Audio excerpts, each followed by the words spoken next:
Ayan, good morning po sa bawat isa. Salamat po doon sa ating worship team. Salamat din doon sa mga worship dancers. Salamat sa nag-worship lead. At salamat din po sa mga nag-testimony. At sabihin nyo rin sa inyong katabi, salamat sa Lord at narito ka. Amen? Amen. Pwede ko bang i-request na kahit nakaupo po tayo, awitin po natin ng yung pong Be It Unto Me. No? Kahit wala pong tugtog, gawin po nating prayer habang inaawit po natin. Jiel, pwede ba?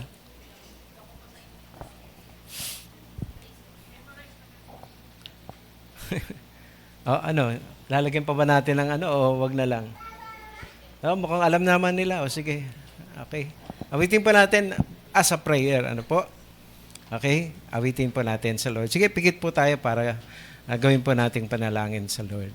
Be it unto me according to your word, according to your promises, I can stand secure. Carve upon my heart the truth that sets me free. According to your word, O Lord, be it unto me. Minsan pa, be it unto me, according to your word, according to your promises, I can stand secure. Carve upon my heart the truth that sets me free. According to your word, O Lord, be it for the last time, be it unto me, according to your word, according to your promises, I can stand secure. Carve upon my heart the truth that sets me free. According to your word, O Lord, be it unto me. According to your word, O Lord, be it unto me. Yes, Lord, tulad po ng aming inawit. Yan po, Lord, O God, ang aming dalangin, Panginoon. Na tunay, Lord, kung ano po yung sinabi mo, Lord, sa inyong mga salita, na pinapagawa mo ay tunay na gagawin namin. Yung pong mga bagay, Lord, na pinapasuko nyo ay isusuko namin. At yung mga bagay, Lord, na pinapa-achieve nyo sa amin, ay tunay, Lord, na pagsisikapan namin abutin nga po, Panginoon. Para, Lord, yung sinabi nyo na inyong gagawin ay tunay na matupad, O Diyos, sa buhay ng bawat isa. Salamat po sa sasabihin mo. Salamat sa mga makikinig. Salamat, Lord, sa gagawin mo ngayong umaga. Sa iyong papuri, sa iyong parangal, sa iyong pagluluwalhati. Ito po aming dalangin sa pangalan ng aming Panginoong Hesus. Amen and amen. Sige po, palakpakan natin ang Lord. Amen. So ngayon po ay July 26 na. At next week po ay August na. At paalala lang po sa bawat isa na sa last Sunday po ng August ay Family Day po natin. Okay?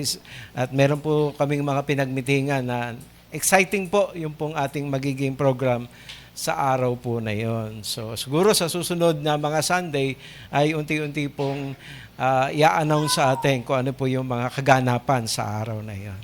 So yun po yung mangyayari. So ngayon po, pagtuunan po natin muna ng pansin itong ating magiging discussion ngayong araw na to. Ito po ihahangoy natin sa aklat po ng Pilipos chapter 3 verse 12.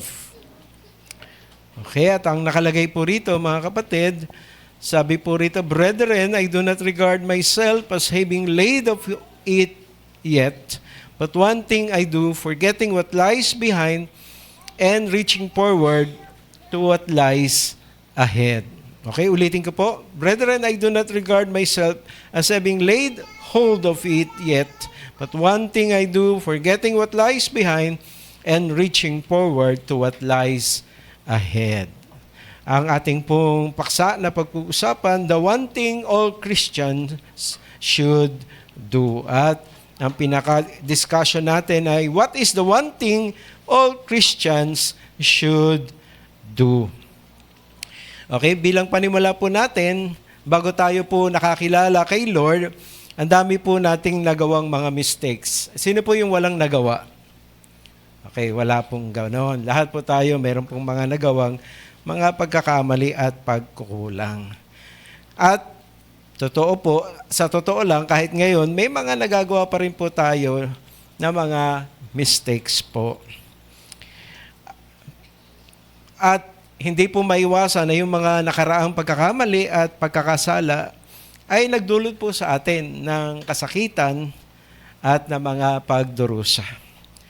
Pero kahit na mayroon tayong mga ganong ng mga nakaraan, na mga lumipas, pero tandaan po natin upang tunay na ating pong maabot po yung pinaka-the best ng Lord para sa ating pong hinaharap, kailangan po nating magkaroon ng pagpapasya. So, sabihin mo sa iyong katabi, kailangan nating magpasya. At ano po yung ating pagpapasyahan? Papahintulutan pa po ba natin yung ating mga nakaraang mga pagkukulang at pagkakamali na siya pong pumigil, na siya pong humadlang, at siya pong mag-distract sa atin sa ating pong pagnanais ng isang maganda, mabuti at matagumpay na kinabukasan. So, tanongin mo uli sa iyong katabi, handa ka bang magpasya? So, yun po yung ating gagawin ngayong umaga. We need to decide, shall we allow the mistakes or even the triumphs of the past to hinder yung ating better future? So, bilang panimula, mga kapatid, ay pag-aralan po natin ang dalawang bagay po. Una, what is the one thing all Christians should do? Base po sa verse nating pong binasa, nauulitin ko po, sabi rito, Brethren, I do not regard myself as having laid of it yet, but one thing I do, forgetting what lies behind and reaching forward to what lies ahead. Yung pong the one thing all Christians should do, ay meron po siyang two sides. Parang sa isang salapi ay meron po yung dalawang mukha. Ang una, the first is forgetting what lies behind, at yung second ay reaching forward to what lies ahead. So ano po ba yung ibig sabihin ng forgetting what lies behind? Kasama po sa mga lilimutin natin, mga kapatid, yung pong ating dating buhay na makasalanan. Okay? Pakisabi sa iyong katabi, yung buhay mong mga kasalanan, yung buhay mong makasalanan dati, sige po, watay ka partner. Yung buhay mong makasalanan dati, kasama yon sa iyong lilimutin. Amen? Amen? Pangalawa, kasama din sa mga lilimutin po natin, yung mga consequence ng ating mga wrong decisions. Lahat po tayo, may mga mali pong nagawa, at yung bawat mali ay meron po yung consequence. At kasama po yun, mga kapatid, sa ating mga lilimutin. At panghuli, kasama sa mga lilimutin natin ay yung mga negative experience po natin mula doon sa mga tao po na nang bully sa atin o yung gumawa ng masama sa atin. Amen po ba yun?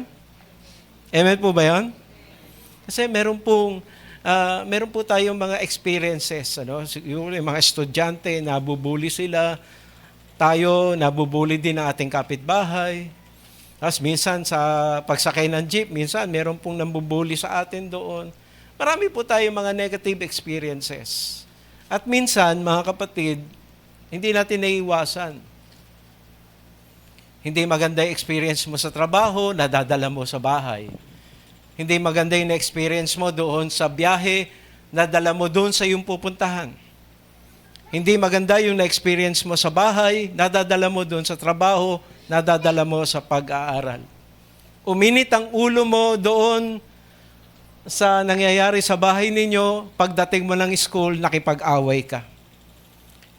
Naapektuhan po tayo ng mga ganong mga bagay. Okay? Meron po ba dito hindi naapektuhan? Ay, wala po. So ito po yung mga bagay na kung saan ay minsan nadadala po natin sa ating hinaharap. At dahil doon, minsan ay hindi po nagiging tama yung ating pagharap, yung ating damdamin, at yung ating pagtingin doon sa ating mga bagong sitwasyon na kinakaharap. Kaya ang sabi po ng Bible, pakisabi sa katabi, limutin. Pag sinabing limutin, ibig sabihin po, yung mga nakaraan, iwan sa likuran. Amen? Alam bang nasa likuran, sabihin mo sa katabi mo, tapos na. Amen? Hello? Tapos na po yun. Kaya alam, minsan nangyari po sa atin, hinahayaan natin siyang pakialaman pa yung ating hinaharap. At doon po tayo nagkakaroon ng problema. Kaya pala sabi ng Bible, forgetting those things which are behind. Kasama din po, mga kapatid, sa ating mga lilimutin ay yung pong magaganda rin nating karanasan. Kasama po doon yung mga achievements, mga awards, mga promotion, o minsan mga salary increases. Kasama po yun. At bakit po natin lilimutin yung maganda at saka yung mabuti? Kasi, mga kapatid, meron pong mga bagong bagay na gustong ipagawa at gustong ipaabot ang Lord sa iyo. Amen? Amen? Amen? So kung ang tingin mo ay nasatisfied ka na doon sa nakaraan, meron pa palang bago na dagdag, medyo parang yung challenge ay hindi mo na masyadong pagsisikapan. Kasi parang, hindi, okay na yung nangyari. Ganon. O kaya, pagka naman medyo nadipit ka nung nakaraan, hindi ko yan kaya, hindi ko na magagawa yan. Medyo negative. So, ano pong sabi? Forgetting those things, the bad and the good things which are behind. Amen po ba yan? Amen po ba yan? Mga kapatid, sa Bible po, samahan niyo po ako sa Lucas 9:62.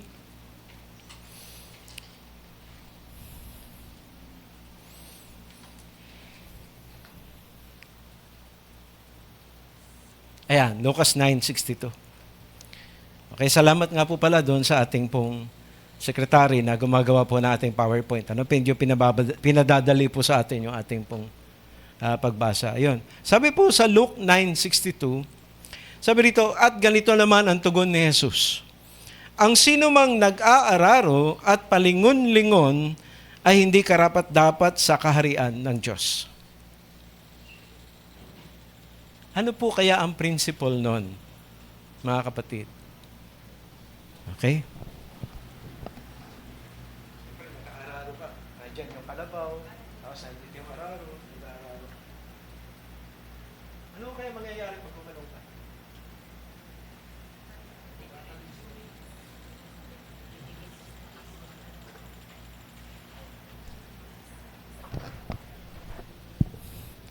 Siguro, kasi hindi po ako nag-araro, kasi hindi ko po masyado. Pero sa akin pong pagka-intindi, baka bumaluktot yung pong maiba yung lihis-lihis yung daan mo kasi lingon ka ng lingon. Pwedeng ganon.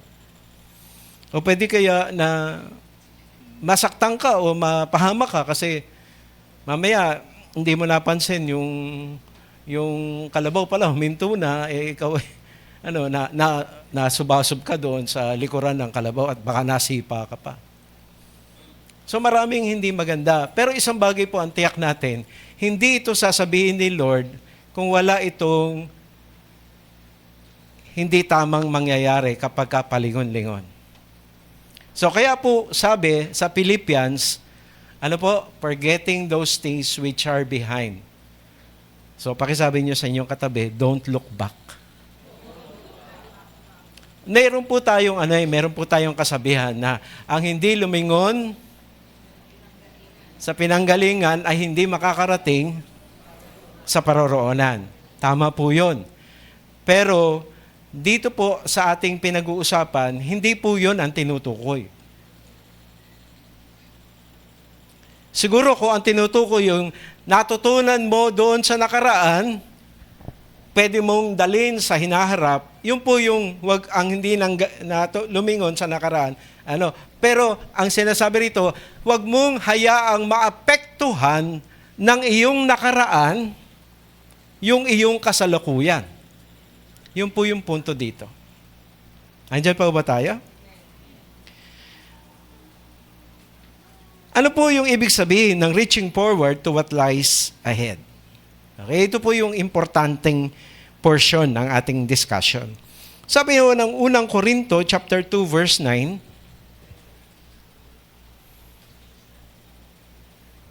ayan, pakibasa po. Okay, sabay-sabay po tayo. 1, 2, 3.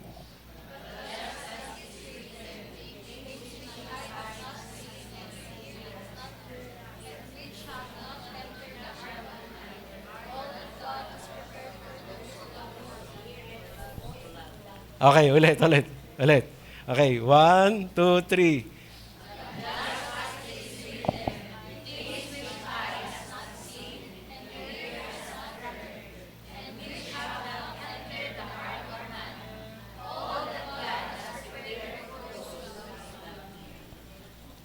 Mga kapatid,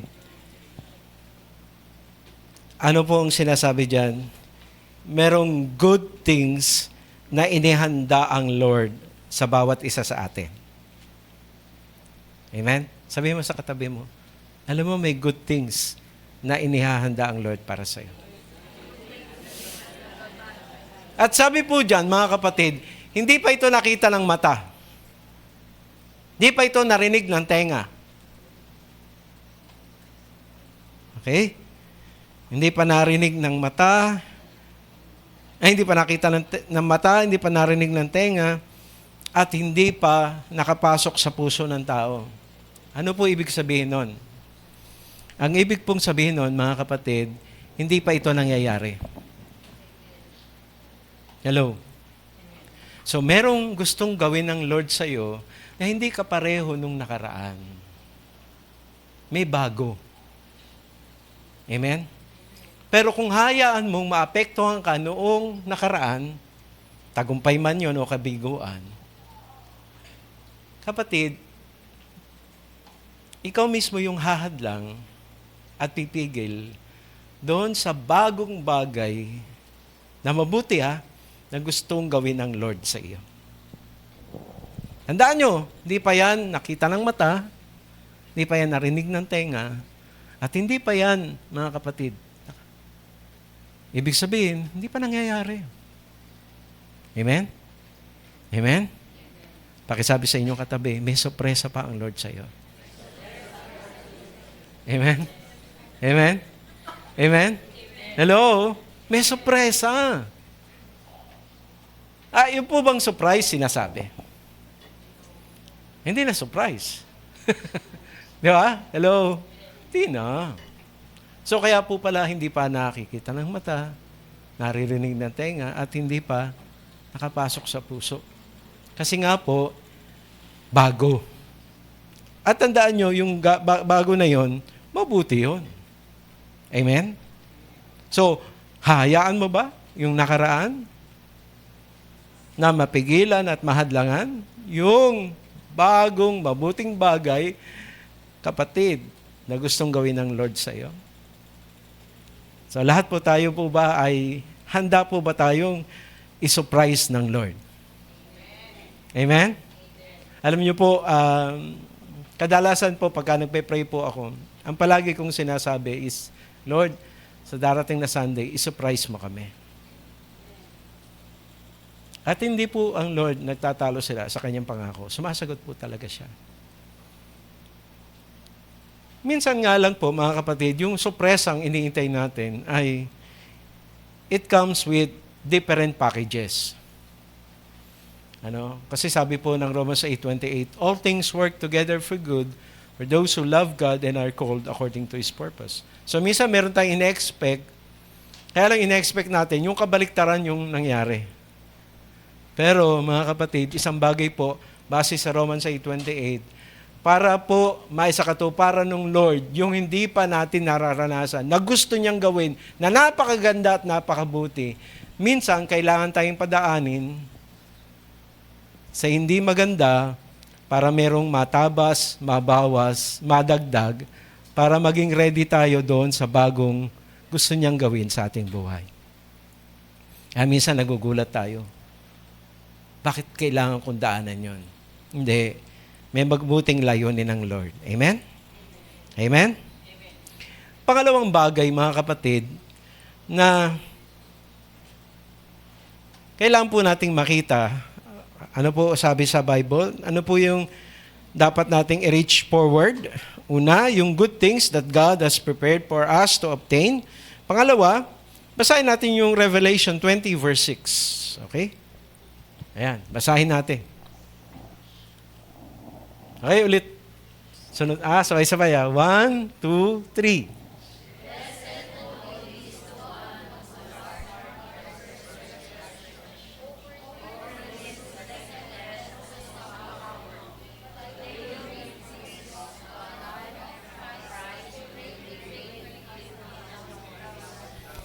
Ayan. Lakasan natin ng konti, 1, 2, 3.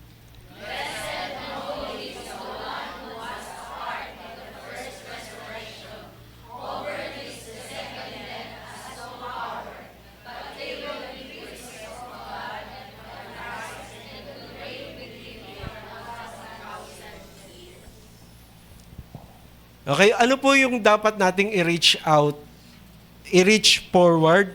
Una, there is a good thing na pinipare ang Lord.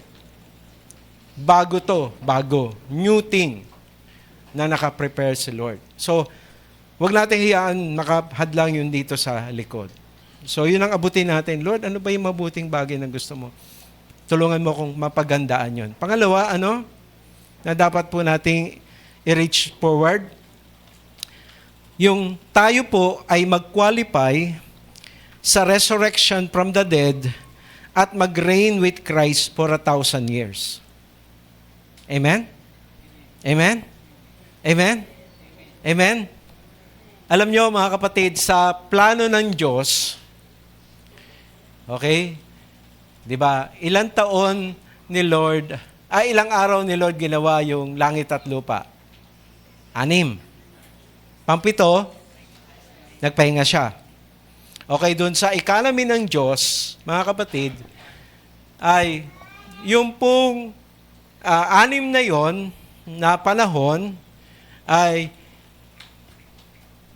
darating po yung time na ang pinaka-ending ng 6 na yon ay yung po yung tinatawag na second coming ni Christ. Okay? Yung pinaka-ending ng 6 na panahon na yon. Yun yung pagdating ni Christ. Pero alam natin, pag binasa natin Revelation, yung pagdating ni Christ ay yun na rin ang kanyang pag-judge sa mga hindi sumampalataya sa kanya at saka yung mga sumampalatayang hindi sumunod sa kalooban niya. Yun yung panahon na yun. So ngayon, kung ikaw ay kasama dun sa mga sumampalataya at sinunod mo yung kalooban ng Lord sa buhay mo, nandyan pa ba tayo? Magko-qualify ka doon sa pag-resurrect sa'yo for a purpose na you will reign with Jesus for 1,000 years. Yun po yung panahon na kung saan, makita nyo, yung pong kalendaryo ni Lord, natapos yung 6 days, yung pang 7th day, yun yung pahinga, yun yung panahon na maghahari si Lord Jesus Christ. Andyan pa ba tayo? At mga kapatid, yun po yung dapat nating i-desire na ma-reach natin. Amen? Amen? Na makasama tayo sa mga bubuhaying muli. Musog. Pakibigyan nga ng ano yan. Pakibigyan ng ng ng iaabot sa akin na tubig. Ayan.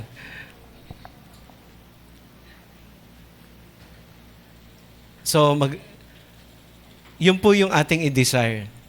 I-desire natin na maabot natin yung good at better na gusto ng Lord na ipa-achieve sa atin. At pangalawa, mga kapatid, i-desire din natin na maabot natin na tayo'y mag-qualify doon sa resurrection. Ano po yung sabi ni Jesus, ni Paul, that I may know Him and the power of His resurrection and the fellowship of His suffering, being conformable unto death, and that I may attain unto the resurrection from the dead. So yung resurrection, pag nakasama ka doon, kapatid, you will reign with Christ for 1,000 years. Dito po sa lupa, sa new heaven and new earth. Amen? Amen? Sabi mo sa iyong katabi, exciting yan. Pangatlo na dapat po nating pong i-reach out. Basahin po natin yung unang Korinto 3:12 hanggang 14. Kasya ba?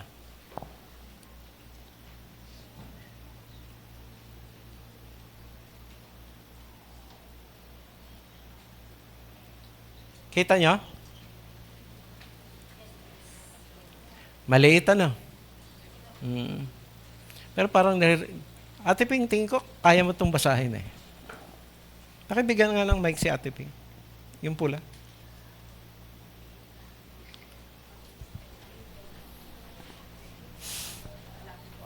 Oh. Hello.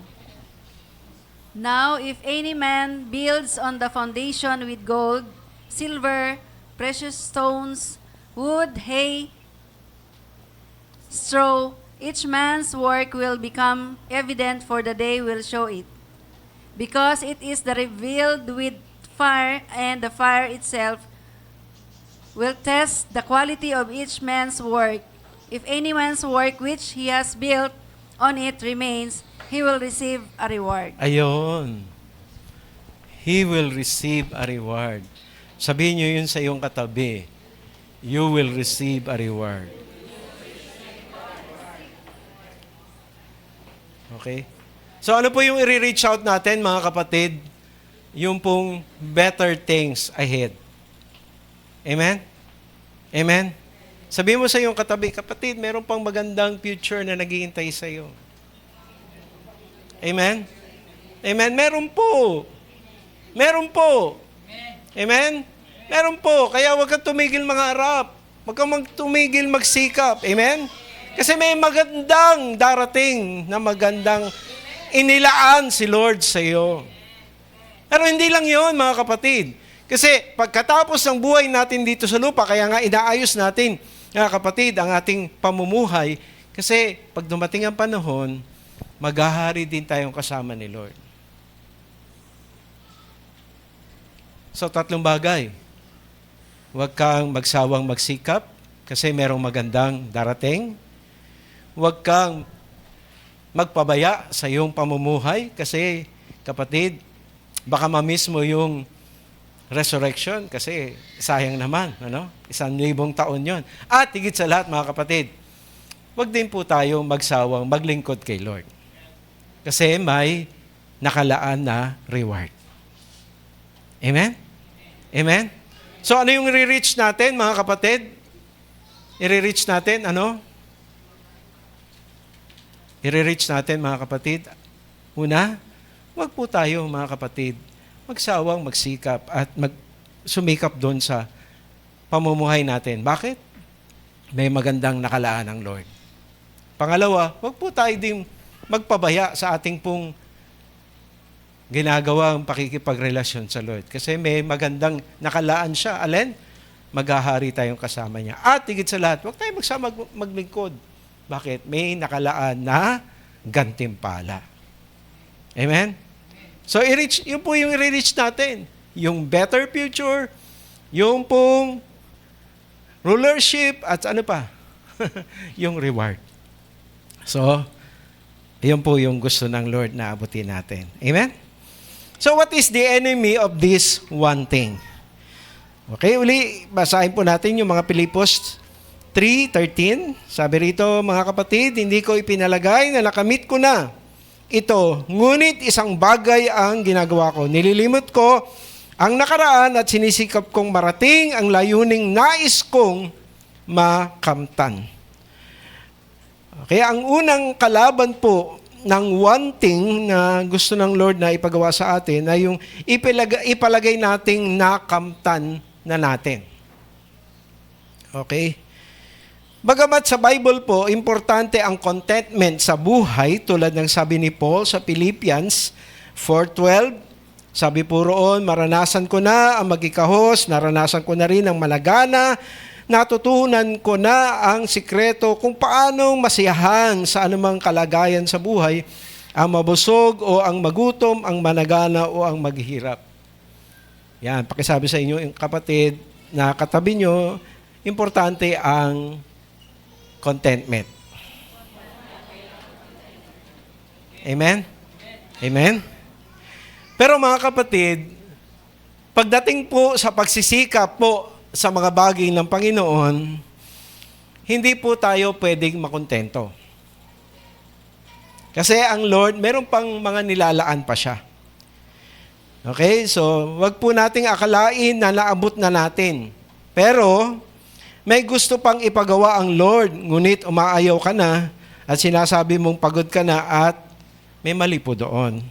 May pinapagawa ang Lord at ayaw mong gawin kasi sabi mo, di mo na naman kaya kasi mahirap yon. So may mali din po yon. At may pinapasuko sa iyo ang Lord pero ayaw mong bitawan dahil na-enjoy mo kaya kapala di lumalago doon sa iyong relasyon sa Lord. May mali po doon. Alam nyo, mga kapatid, sino po dito ang nagbibigay na sa gawain ni Lord? Okay lang pong magtaas ang kamay. Sino po nagbibigay na sa gawain ni Lord? Hello? Hello? Ulit ha. Sino po nagbibigay na sa gawain ng Lord? Ba't nahihiya tayo? Alam nyo, mga kapatid, ang isang struggle po sa gawain ng Lord ay yung pagbibigay. Kaya kung hindi ka pa nagbibigay, kapatid, meron pang nakalaan sa iyo at ang tawag doon ay pagbibigay. Kaya maganda, subukin mo. Amen? Sabihin mo sa iyong katabi, subukin mo. Amen? Amen? Kung hindi pa po natin nagagawa, subukin natin. Amen? Hello? Pero mga kapatid, hindi tayo dapat makontento na nakapagbibigay na tayo kung nakapagbibigay na tayo. Kasi meron pang kaloob ang Lord. Ano ang kaloob ng Lord? Tithing. So kung ikaw ay nagbibigay, ang next na gustong ipagawa ng Lord sa iyo, mag-tithes ka. Again, mahirap yon. Pero, pakisabi sa iyong katabi, subukan mo. Amen? Amen? Hello? So, mga kapatid, ang kalaban po, nung pong wanting na pinalilimot ni Lord at yung pinaka-re-reach ni Lord, ay yung pong makontento na tayo. Okay, sino po dito umaten ng Sunday? Hello? Meron pong hindi po regular. Pero meron pong regular na. Sabihin mo sa iyong katabi, congratulations. Pero ang tanong, sino po yung pong nakakaramdam na hindi, okay na yung Sunday? Kaya sarado po sila sa Wednesday. Sarado din sila sa Friday. Kung pag-aaralan nyo po yung Hebrews 10:25, ang sabi po sa Bible, nandiyan pa ba tayo? Huwag nating kaliligtaan yung mga gawain, yung mga pagtitipon. Ang pagtitipon po ng church ay hindi lang po Sunday. Meron din pong Bible study, meron din pong prayer.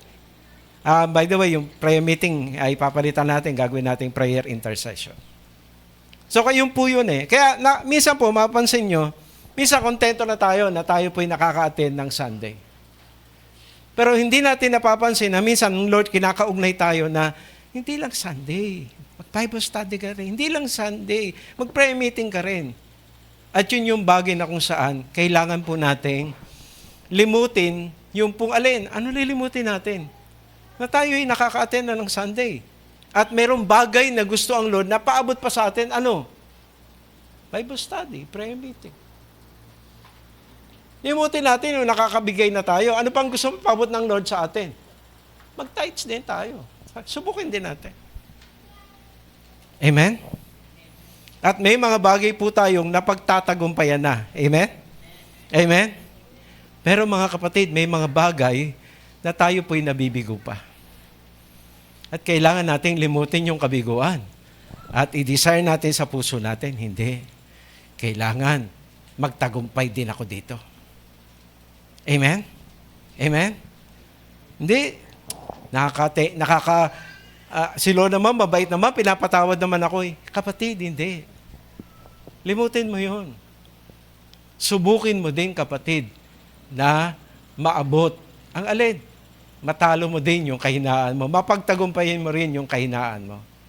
Amen? Amen? Hello? Subukin po natin. Kasi, huwag po tayong makontento na meron na tayong na-achieve. Meron pa ang gusto ang Lord na ipaabot, ipagawa, at iparanas sa atin. Amen? Minsan, huwag po tayo ma-offend na yung pong mga nag-aaral ng Bible study ay minsan nakakapagsalita na natuwa sila. Tapos minsan, yung pong nakadalo ng prayer meeting, huwag tayo ma-offend na minsan sinasabi nila na parang ang dami namin. Bakit po ganon? Kasi meron pang bagong gustong iparanas ang Lord sa iyo na ikaw mismo yung pumipigil at tumahadlang. Kasi nakontento ka na doon sa Sunday na minsan may gusto pang iparanas ang Lord sa iyo tungkol doon sa financial breakthrough, pero hanggang doon ka lang sa offering. Hindi mo alam na meron pang gustong ibigay sa iyo ng more ang Lord. Kasi malinaw yung sabi niya, bubuhusan kita ng pagpapalang walang sukat kalagyan. Ibig sabihin, mga kapatid, pag mayroong sobra na binibigay ang Lord, ibig sabihin, binibigay kanya ng ability at capacity na makatulong sa iba. So, kung di pa natin nararanasan yon, gusto iparanas ng Lord yun sa atin. Kaya lang, kailangan natin limutin yung alin, yung na-achieve na natin at mag-desire pa tayo ng more kay Lord. Amen? Ano din po yung isa pa, mga kapatid, na nakakahadlang po sa one thing. Ang ipalagay mong hindi mo na yung kayang makamtan. Mga kapatid, importante po yung humility dahil itinaas ng Lord ang nagpapakumbaba. Malinaw po yan sa Luke 18:14 at saka sa 1 Peter 5, verse 5. Ngunit, isang bagay po ang gusto ng Lord na makita natin. Ngunit yung maniwala kang hindi mo na kaya at hindi yun para sa iyo ay ibang-iba sa sinasabi ng Bible. Kapatid, huwag kang maniwala na hindi mo kayang umattend ng Bible study, hindi mo kayang umattend ng prayer meeting, na hindi mo kayang mag-tithes, na hindi mo kaya na mapaglabanan at mapagtagumpayan yung mga kainaan mo. Huwag kang maniwala doon. Kasi pinapaniwala ka ni Satan, kapatid, na okay na yan. Huwag ka nang magsikap pa, tama na yan. Kasi hindi naman yan para sa iyo eh. Ay, mali po yun. Kasi malinaw po sa Bible, mga kapatid, yung sabi po ni Lord, my grace is sufficient for you, for my power is perfected in weakness. Amen? Amen? Huwag kang pumayag na hindi mo kaya kasi may grasya ang Diyos. Huwag ka rin pumayag, kapatid, kasi sabi ni Kristo ay ang lahat ng ito'y magagawa mo dahil sa lakas na kaloob ni Kristo sa iyo. Amen? Amen? So, kaya po kung nararamdaman po natin na sinasabi ng sarili natin, may nagbubulong po sa atin, tanda po natin, si Satan yon na nagbubulong. Amen? So, ibulong mo sa iyong katabi, kapatid, si Satan ang nabulong. Bakit? Sinungaling si Satan eh. Pinaniniwala ka niya na hindi mo kaya. Amen? Hello? Hello? Huwag tayong maniwala na hindi natin kayang sumunod, na hindi na kayang magtagumpay. Kapatid, oo, sa lakas natin, hindi natin kaya. Pero mga kapatid, hindi na lang po tayo sa sarili nating lakas umaasa. May grasya ang Diyos. May Holy Spirit. Amen? Amen? Kaya kung meron nagsasabi na hindi mo kaya, kapatid, huwag kang maniwala. Kahit yung sarili mo sabihin sa'yo na hindi mo kaya, kapatid, huwag kang maniwala. Bakit?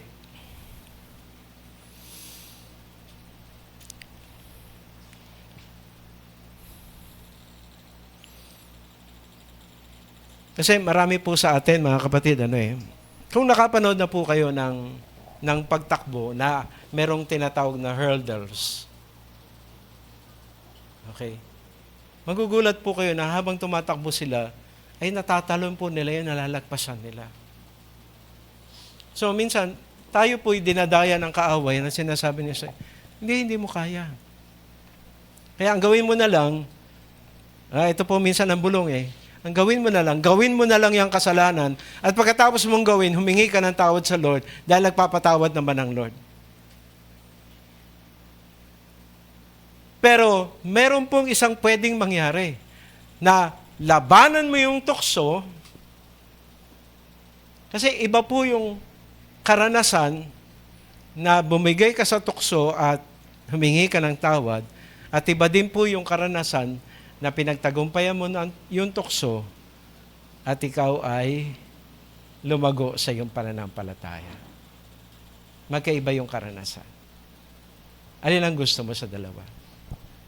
Ang gusto ni Lord, limutin mo yung nakaraan at abutin mo yung gusto ni Lord na ipagawa sa iyo.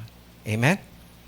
Amen? So kaya po, bilang pagtatapos, huwag mo nang isipin yung nakaraan mo na pinatawad na at pinalaya ka na ng iyong Panginoon noong sumampalataya ka sa Kanya. Amen? Amen? Huwag lang nating isipin yun. At, mga kapatid, patawarin mo rin ang iyong sarili. Hello? Kasi minsan, si Lord pinatawad tayo pero yung sarili natin, hindi natin mapatawad Tawarin mo rin. Pangalawa, huwag mong intindihin yung sinasabi ng dyablo, ng ibang tao, at maging ng sarili mo. Ang pakinggan mo, yung tinig ng Lord na nagsasabi sa yung, gawin mo lang yung bahagi mo, at ako ang bahala doon sa bahagi ko. Amen? Amen? Hello? Kapatid, kaya natin. Basta wag na nating isaksak sa utak natin yung mga dati natin. Tandaan natin, luma na yun, dati na yun. May bago na ngayon. Kaya kahit sarili po, tawarin mo. Pero pangalawa, pag nagsasalita si Satan o yung ibang tao, yung kahit yung sarili mo, huwag mo pakinggan at pakinggan mo yung Lord. Amen? Amen? At huwag mo rin pakinggan yung katabi mo. Maaring katabi mo, asawa mo, kaya anak mo, o kaya kaibigan mo, huwag mo pakinggan. Ang pakinggan mo, yung tinig ng Lord na nagsasabi sa iyo, kaya mo yan. Gawin mo lang yung part mo. Ako nang bahala doon sa hindi mo kaya. Amen? Amen? Amen? Huwag tayo yung gumawa nung hindi natin kaya. Hayaan natin ang Lord ang gumawa. Pero yung part natin, gawin natin. Amen? At ano lang yung part natin? Yan. Kumbaga sa paglakad, akbang lang tayo. Sabi ng Lord, punta ka doon. Sige, Lord, punta ka doon. At si Lord na ang bahala kung paano ka niya dadalhin doon. Amen? Panguli, huwag kang manatiling nakatumba kung sakaling ikaw ay nadapa. Tingnan niyo po yung inyong katabi. At sabihin mo sa kanya, huwag kang manatiling nakatumba kung ikaw ay nadapa. Yung iba sa atin, nadadapa sa galit. Hello? Nadadapa sa selo, sa inggit. Hello? Hello? Yung iba nadadapa sa lungkot. Marami pong mga bagay na nakapagpapadapa sa atin. Pero tandaan natin mga kapatid, huwag tayong manatiling tumba. Tayo tayo. Amen? Amen? Tayo tayo. At humingi tayo ng lakas at tulong at grasya sa Diyos Sabi nga po ng Hebrews 4:16, magsilapit nga tayong may pagkakatiwala sa luklukan ng biyaya upang tayo'y magsipagtamo ng awa at mga sumpong ng biyaya upang tumulong sa atin sa panahon ng pangangailangan. Natumba ka? Nangangailangan ka, kapatid, ng tulong? Lapit ka sa Lord. Lord, patawarin mo ako, nagalit ako, nalungkot ako, nainggit ako, nagselos ako. Lord, patawarin mo ako. Huwag kang manatiling to. Tayo ka. Amen? Amen? Amen? Sabi mo sa katabi mo, tayo. Tayo. Minsan ini-enjoy natin yung nakatumba eh. Wag! Tayo! At pag tumayo, lakad uli. Amen? Amen? Lakad uli doon sa pinapupuntahan ng Lord sa iyo. Tayo po tayong lahat.